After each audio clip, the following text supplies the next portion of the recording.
1.19 is fast approaching, and with it come a lot of brand new features, even if some won't be joining them. So, to stop you becoming a Warden's breakfast, I wanted to make a guide showing you every single feature that will be coming to Minecraft in the 1.19 Wild Update. And at the end, I'll be pitting the all-new Warden against the Wither in a battle to the death to see which mob is the new, most dangerous mob in the game.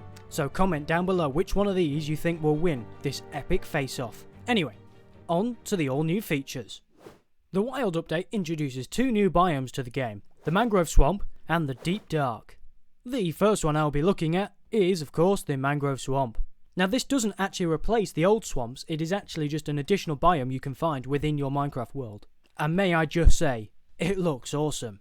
The whole overgrown feel and the river going through it really makes it feel like an entire enclosed environment, completely secluded from the outside world. And even just walking through, going under these roots and around the new mangrove trees, really does immerse you in the whole experience, so much more than the majority of the biomes that are already in the game. Sailing down the river as well is a really awesome experience, being completely enclosed on either side by these huge trees, and travelling underneath the roots as well is one of the most satisfying things you can do. These trees introduce an entirely new wood type, and all the blocks that make up the roots. Along with this, you can probably notice the ground is covered in this new mud block, which again, has a wide variety of variants. So as you can see here, this is the brand new mangrove log, and the wood type is actually very differently coloured from anything we've had. From the snapshot videos it looked like it'd be very similar to jungle wood, but actually it's a much deeper red, even compared to the crimson wood, which is more of a pinky purple colour. So now we have a really good proper red wood in the game. Along with the logs, we've obviously got the two wood variants as well, and I really like this. The smoothness around it and everything just makes for such an interesting block, and you're going to be able to use it in so many different texturing. Now obviously coming with this you've got all the different types of the wood, and if you actually look at the texture, it's got almost like a green slight tinge to it, which really makes it shiny almost, which isn't anything we've seen in any other type of wood before. So the only ones that actually have much variance is of course the door and the trapdoor, and I really love these designs. There have been quite a few edits with this block here, but I think they both really add a lot of variety into the game. Now along with this, obviously, as I said before, we've got the new root block. Not only do we have that, but we've also got the muddy root block, and the root block in particular is such a unique block. It's got sort of like a almost leaf style, if you compare it to the mangrove leaves, of where it's almost completely hollow.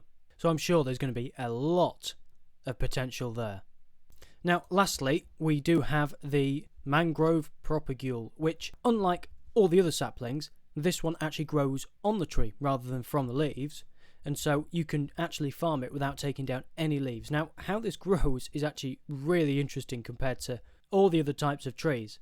So I'll just show you, as bone mealing and oak sapling, you can see it grows from that block. Whereas if we have a look at the mangrove, if we grow it, it doesn't actually cover this block. It grows around and the roots sprout out of it. And as you can see, here we are, mangrove propagule. The reason this doesn't actually grow straight above it is because the log for the actual tree does start directly above, but all the roots grow out of it. And this brings so much variety to the trees, meaning not only can it grow on top of land like this, but it can grow in the water, can grow everywhere. So here, these two are really good examples of just how amazing these can look. Because they don't even look like trees, they look like full structures. So cool. Now the other block the Mangrove Swamp gives us is the mud block. Now this obviously, as you saw, comes everywhere in the swamp, and it has a lot of really unique features. You see, if we get some mud and we get some wheat, you can see that we can make some packed mud, and it is this packed mud that forms our mud bricks. So obviously, as all the other bricks have, we have the stair, slab and wall variant.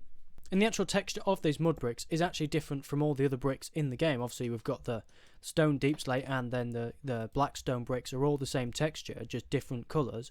Whereas this actually has its own unique custom design of much smaller bricks for it, which I think lends to a lot of variety and makes it a lot more interesting. Another feature when regarding mud is we can get renewable clay. By placing it on top of a block and then a pointed dripstone, eventually this will turn into clay. Yeah, there we are. So for the first time ever, we can get renewable clay, which means renewable terracotta, renewable bricks, etc. But what if you want to get mud and you don't have a mangrove swamp nearby? Or just get a bit of dirt, add some water to it, and hey presto. Now of course, with the swamp comes two new mobs, being the frog and the tadpole. The frog has three different variants, being the orange, green and white colours, and these variants depend on the temperature of the biome these frogs spawn in. Frogs will attack and eat small slimes, dispensing out slime balls in the process. These slime balls can then be used to breed the frogs. Frogs actually have a different breeding pattern to most mobs, whereas instead of having two and the tadpole comes straight out, they instead have to go to the water before they can lay the eggs. And this comes in the form of frog spawn, which eventually will break and turn into our next mob, tadpoles.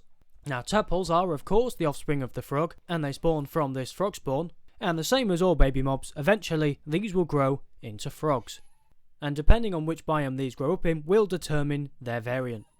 There is however one last feature frogs bring to the game, and that is when they are faced with small magma cubes, they will actually eat them and dispense out these new frog lights. These lights have three different variants directly corresponding to which type of frog laid them. So if you want to get your hands on some of these, you're going to need to get some magma cubes first.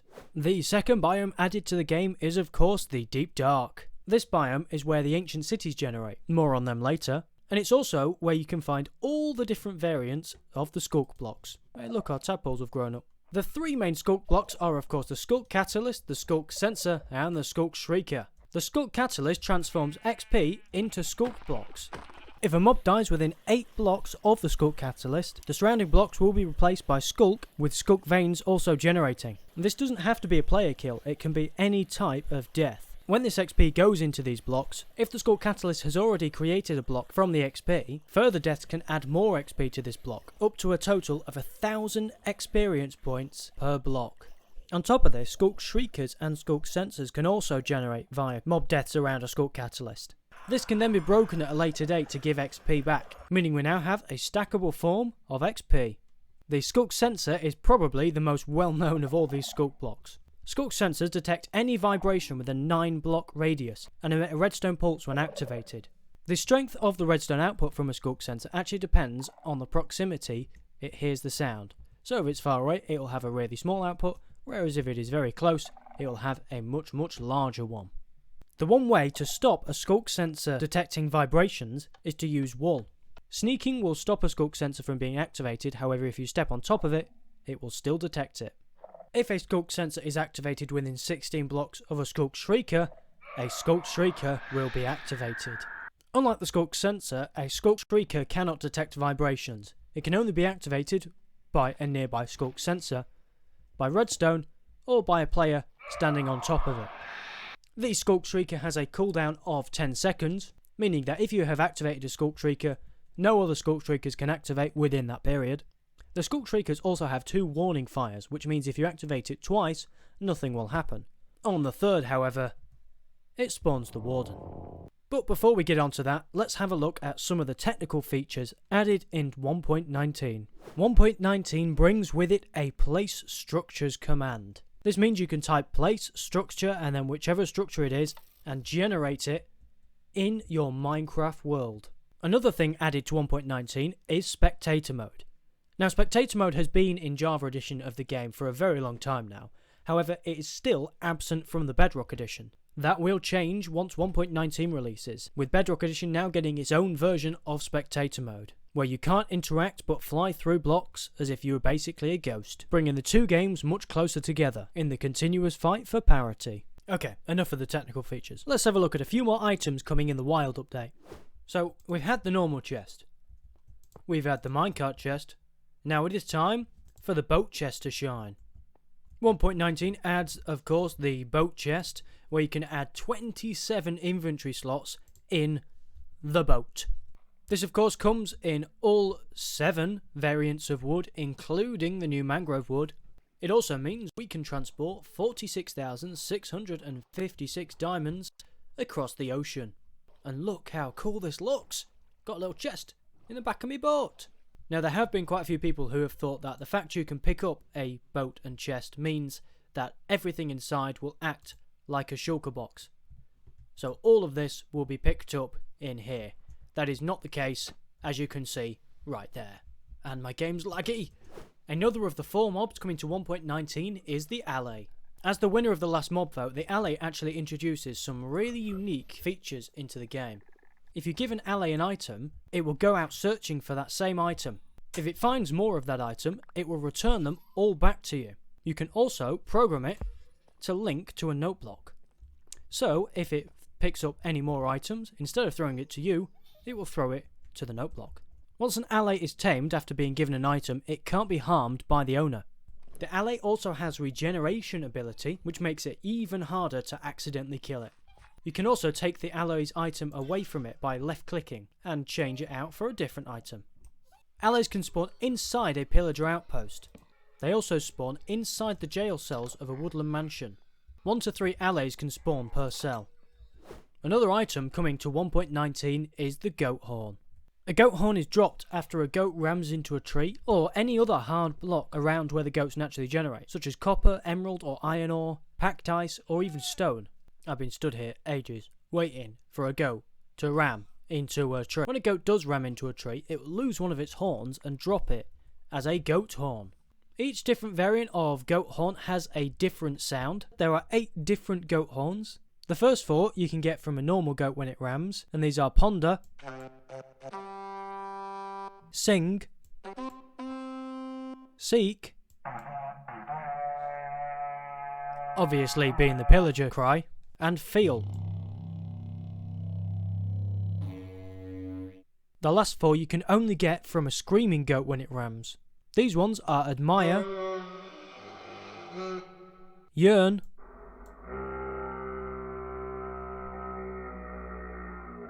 Dream,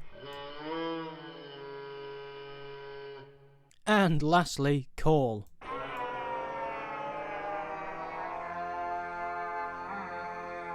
There is of course a cooldown between when you can fire each of these, which is good because I can imagine these would get very annoying very quickly.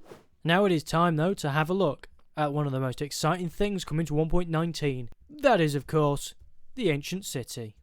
So just flying around here you can really see the vastness of this entire structure.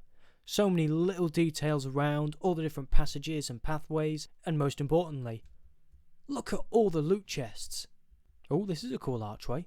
So as you can see, the ancient city has these little corridors that you can walk down. And the sculk shriekers are here, which is great. Now obviously walking around, you can't be detected by these sculk shriekers when you're walking on the wall, which means it's really useful to have these all around the city, and it does make it slightly easier to not die. But as you can see, we've got so many different structures and ancient areas. We've even got a little miniature version of the portal over there. And again, lots and lots of loot. Now the majority of the loot chests have the exact same probabilities and chances of what you can get inside them, and I'll get onto that in a minute, but there is one which is slightly different, if I can find it. Okay, this ancient city doesn't seem to have one, but I'll link a clip of me in one over this. There's an area called the ice box within the ancient city, and this is basically an ice storage, but it's got a chance to have a little bit of different loot, and it really expands the lore within this structure. So let's have a look at the section I know most people will be most excited about. The center portal. So not much is known about this center portal piece. It is heavily speculated that it will be a portal to some other dimension added in the future. However, Mojang hasn't actually announced anything yet. The only thing we do know about it is that it is surrounded by this reinforced deep slate block. This reinforced deep slate cannot be moved, cannot be mined, and cannot be broken. Very similar, weirdly, to the end portal blocks. This, along with the fact it's a definite portal shape, leads many people to suspect some future update we will be getting some further use for this center portal. So comment down below your predictions about what this center structure could be. But that is not where the lore stops with this center structure. So when you reach this center point, you'll notice there is a chest here. If we just go to this chest, we'll see there's a golden apple inside. So essentially, if you get to this chest here, dig straight down, you will be transported into this little Minecraft tutorial, which is very odd because this is very late game. So as you can see here, we've got a few different redstone tutorials. We've got a tutorial showing you cannot push a signal through glass, however, wool and other solid blocks do work. We've got another couple of viewing things here and over here, but I'm not sure what they are. We've got something here showing that comparators can detect lecterns and that target blocks can fire a redstone output. And we've also got even more tutorials here showing how comparators work to store up the charge. We've got another little detection system here which has deep slate in here. Very weird. So obviously this is not going to be a redstone tutorial. This is clearly heavily linked to the lore of the game, and I'll let some other people work out what that is instead of me. Now, onto the loot for the ancient city. Now obviously, you've already seen this obviously had a golden apple inside, one singular golden apple. However, there are various different loot chests around the entire ancient city. Let's count them up. 1, 2, 3, 4, 5, 6, 7, 8, 9, 10, 11, 12, 13, 14, 15, 16, 17, 18, 19, 20, and 21, 22, 23, 24, and I can't remember if I've counted this one. If I haven't, 25. Wow. That's a lot. In this ancient city there are 25 different loot chests. But there's no point being 25 chests if they are all rubbish. So let's have a look at what's inside some of them. So what I'm going to do is I'm going to open a few, and then I'm actually going to show you every single thing you can get within these chests. Where's it gone? So for example, oh, this one is really good. We get the other side disc, a few disc fragments, I'll explain about them in a minute, and some random other filler. Not bad. Let's have a look at another one. So on our second one we get some more filler, another other side, and a potion. Again, not rubbish. Oh, a couple of echo shards, some sculk, another enchanted book, more filler, and even more disc fragments. And if we look at the last one, we get quite a bit of filler and another enchanting book. So as you can see, oh, shut up! There is a massive variety of what you can get within these chests. So let's have a look at exactly what we can get within these. So within this chest behind me are all the filler items you can get from an ancient city chest. So let's have a look. All the items are the maximum amount you can get in one slot of one of these chests. So for example, in one slot there is a chance to get between 3 to 15 coal, 1 to 15 bones, etc, etc. So as you can see, some normal filler, you've got potions of regeneration, very useful for the Warden, various enchanting books, amethyst shards, glowberries, sculk, candles, bottles of enchanting, sculk sensors, fairly good enchanted iron leggings, other sculk blocks, compasses, music discs, leads, all the usual stuff, enchanted hoe, the most important one, enchanted armour as well, which is pretty good, obviously your enchanted golden apples, and other side. Also in the icebox chest, these are the variants you can get from there, but obviously there are more.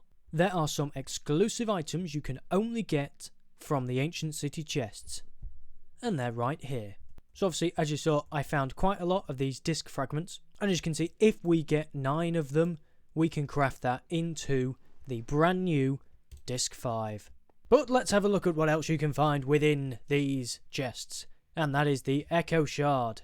So the Echo Shard, very similar to an Amethyst Shard, can be found within these chests, and if you surround a compass with 8 of these Echo Shards, you can get the all-new Recovery Compass. Basically, what this compass does is instead of pointing to the world spawn like a regular compass, this will point to the last place you died. So it would be very, very useful if, for example, you did die in an ancient city and you can't remember where it is. This compass will take you all the way back to where you last died. I know, I really could have done with this on many occasions. Unfortunately, of course, this will be very, very pointless for any hardcore players. So then that takes us on to the very last item you can find in an ancient city, and that is, of course, Swift Sneak. So Swift Sneak is an enchantment that you can put onto your leggings, and it basically means you can sneak a lot faster than you usually can, which will be very, very handy when avoiding the Warden. So this is me sneaking without Swift Sneak, but as soon as I put it on you can see we speed up a lot more, until it is basically the exact same speed as when we're walking. But that's enough of the loot, let's have a look at what you have to avoid to get this. And that is, of course, our friend the Warden. The Warden has 500 health points. Just to put that into comparison, you'd need to hit it 63 times with a netherite sword. So yeah, it's pretty durable. And if that wasn't bad enough, it is extremely strong as well. In hand-to-hand combat, it does 16 damage on easy mode, 30 on normal, and 45 on hard. Meaning it is the highest non-explosive damage of any mob in the game. But even if you go even higher than this, so that the Warden can't reach you with its hand-to-hand attacks, you're still going to find it's able to hit you. If the Warden is aggravated enough, it will activate its ranged attack. This is only around a third of what his hand-to-hand attacks are, but the problem comes in the knockback. Because as I am here pillared up, if the Warden attacks me, I'm on the ground, and he's here, ready to kill me. Now, as I said earlier, the Warden spawns when a Sculk Shrieker is activated 3 times, and this has to be in conditions with a light level lower than 11, meaning it can't be summoned on the surface in the daytime. The only good thing about the Warden is that it can't see, so by sneaking you can actually avoid it being able to find you straight away. The problem with that though is that it can smell, so even if you're not moving, it will still be able to find you. My suggestion? Just stay away from it. And if that wasn't bad enough, Wardens are immune to fire and lava damage and are not affected by knockback. Yes, because it was clearly way too easy. Once the Warden spawns, it produces a darkness effect, which means that not only are you in the cave lighting, it's going to be even darker. When a Warden is around, you'll be able to hear his heartbeat, and the rate of this is determined by how agitated he is. When he gets angrier, that heartbeat's going to get quicker, and so is he. The Warden will track down and attack every other mob in the game, apart from other Wardens. If the Warden does not detect anything within 60 seconds, then it will bury itself back in the ground as it despawns.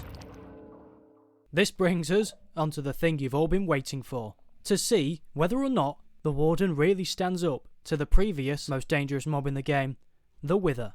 Now, I'm going to do this on not only Java Edition, which I'm on now, but I'm going to try it on Bedrock as well, because the Wither on Bedrock is so much more difficult than the one on Java. So we'll see if it can take out the Java one first, and if it does, we'll test it against a proper challenge.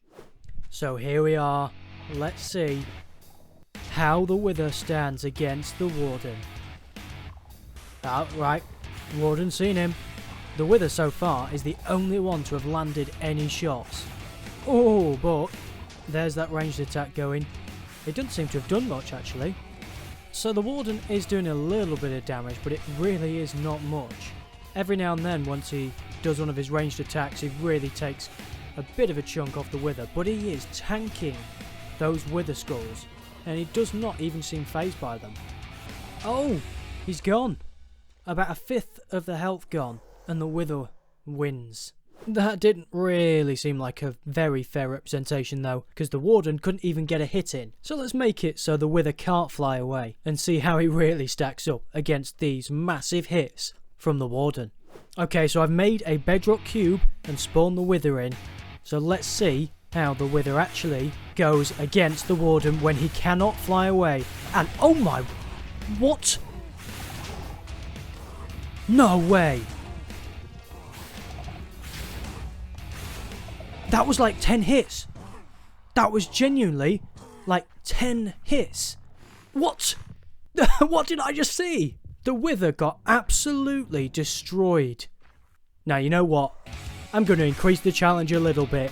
Let's see if the Warden can take out 3 Withers at once. Go for it. There's one gone in 11 hits. Oh, yep, there's 2. And in literally a matter of seconds, 3 Withers are dead. And the Warden doesn't seem to even have a scratch on him. How insane is that? So now it is time to have a look and see whether the Warden can face off against an even more dangerous threat, the Bedrock Wither. Now this is actually an older version of the Ancient City and of the Warden. That's because the new update hasn't reached Bedrock yet in the snapshots. As you can see, I'm on the Bedrock edition from this menu screen, so let's have a look. Let's spawn in the Wither and see whether or not the Warden will be able to defeat it. Now, obviously, in the Java edition he didn't, but let's see if it changes here. So the Wither has started. Oh, and the Warden is angry. So, let's see if he can get a shot on him. And again, no, he just can't reach him. He cannot reach him. Now you will notice this version of the Warden doesn't have his ranged attack, so he is definitely not going to be able to take out this Wither, is my prediction. Oh, and as expected, there he is. The Wither has won. The Warden could not even get a single hit on this flying nightmare of a creature. And his tail's backwards. That's weird. Now, as we did for Java Edition, I am in a Bedrock cube here, so we can actually see how the Wither will fare without the ability to fly upwards. So let's pop in our Wither and bring in our Warden and watch as the battle commences. So the Warden has got angry now. The Wither managed to get a few hits on him first, but oh my word, yeah, as expected, even though the Wither's got much more health on Bedrock than it does Java, it's got no chance. Oh, but he's spawned Wither skeletons as well. But, yep. Oh, there we are. And that took, what, 20 seconds? That is genuinely insane how easily the Warden dispatches of the Wither. Now, same as we did on Java, let's see how the Warden faces against 3 different Withers. And actually, I don't know which one's going to win. So here we have our 3 Withers, let's put in our Warden. And let's see whether the brute force of the Warden is enough to actually combat 3 separate Withers. It was enough on Java, but let's see if it's enough on Bedrock. And very easily there, we have our first Wither down.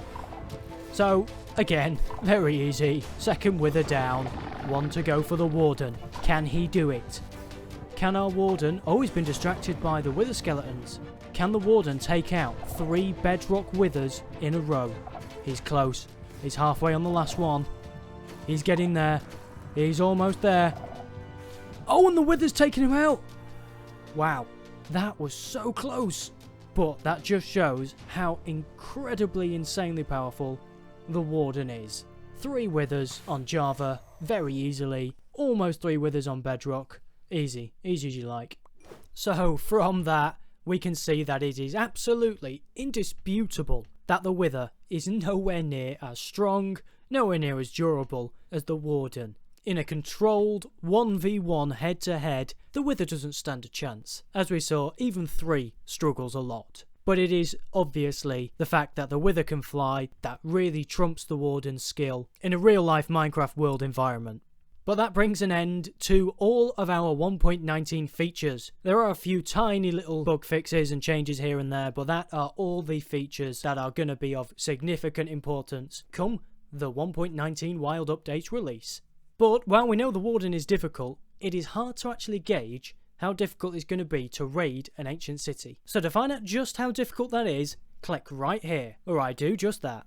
I've been Big Dave, I'll see you in a bit.